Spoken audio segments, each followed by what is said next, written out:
What's up guys, welcome to gwhisky. My name's Jeff. Now this is a channel where I offer my thoughts and opinions on a specific whiskey, and if you stick around to the end, I'll be giving it a score as well. That sounds interesting, hit subscribe down below, and with that out of the way, why don't we jump into our review. Today we're going to be looking at Bowmore 10, Dark and Intense. Stick around.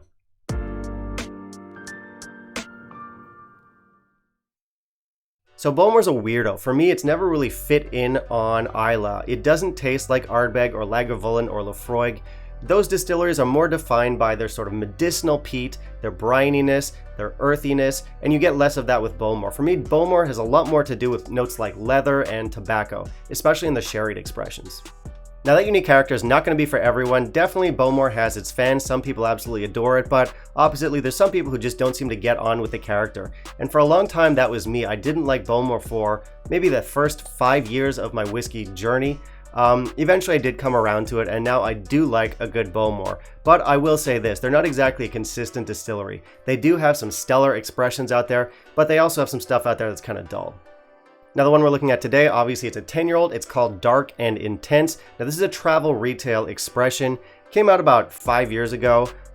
Usually what happens with travel retail is that it's only meant to be in the duty frees at the airports, and I don't know how or why, but they always end up in basically every single normal whiskey shop here in Taiwan. Now this is a budget offering, it comes in a 1 liter bottle, and according to our label, it's matured in Spanish oak sherry casks and hogsheads. Now it doesn't say exclusively matured in those casks, so I'm not sure if this is a finished whiskey or not. Couldn't find much about that online, so possible? Anyway, so we've got our sherried Bowmore here. Sherried Bowmore and Bowmore in general, as I said, kind of a mixed bag, so why don't we find out about this one? If you can kindly leave a like down below, that would be appreciated, then we'll hop into our review. Now this is a budget offering for the travel retail market, so it might be unreasonable to expect too much from it, but it is a single malt scotch, so we're still going to run through our specs. Our whiskey here comes in at 40%, it is chill filtered, and it is colored. Now that's not ideal, but it still might be good. So it doesn't matter, but I'll try and show you our color here anyway. It's a normal Bowmore bottle. Bowmore doesn't really do too much to change their bottles. You're always going to have this white label. They'll change the color of the frame around it, and beyond that it's pretty standardized. I don't find their bottles particularly interesting, so presentation I'll give this maybe a 3 out of 5. It's nothing objectionable, it's nothing really special. Luckily it is pretty simple. There's a lot of marketing noise on the box, but for the label itself, there's not much going on. Dark and Intense, ABV, talks a little bit about the casks. You have a little blurb with our tasting notes on the back, and that's about it. Pretty simple, looks fine on the shelf. For our nose,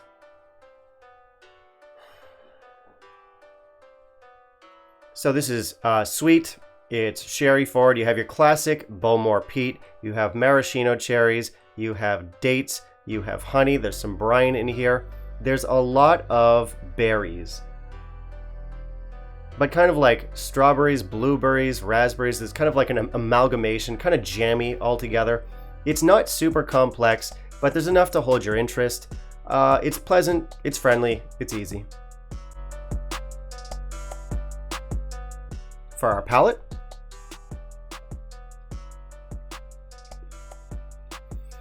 you do get the low alcohol with this. It does kind of suffer from that.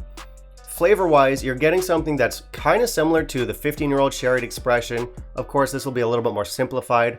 You have dark berries, berry jam, you have sweet peat, you have smoke, and some stewed fruits. For our finish,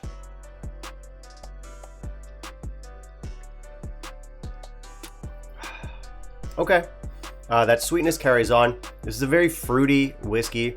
You have those dark berries, licorice, sweet peat, brine, some black pepper, chocolate covered maraschino cherries, there's honey, there's oak.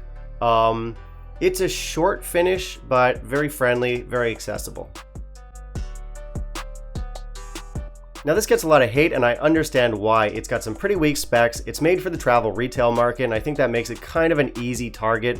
But you know, everything in its context. This is a budget offering in a 1 liter bottle, and I think people need to temper their expectations.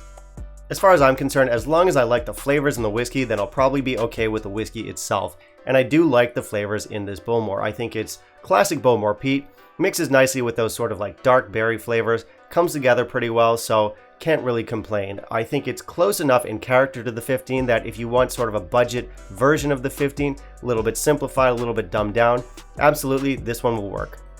Now, of course, if you're going to choose between this and the 15, I will recommend the 15. The 15 is not very expensive, and it is a little bit better than this. This one is younger, it's simpler, but it's still enjoyable. I'm actually on my third bottle. It's something I like to bring out with friends.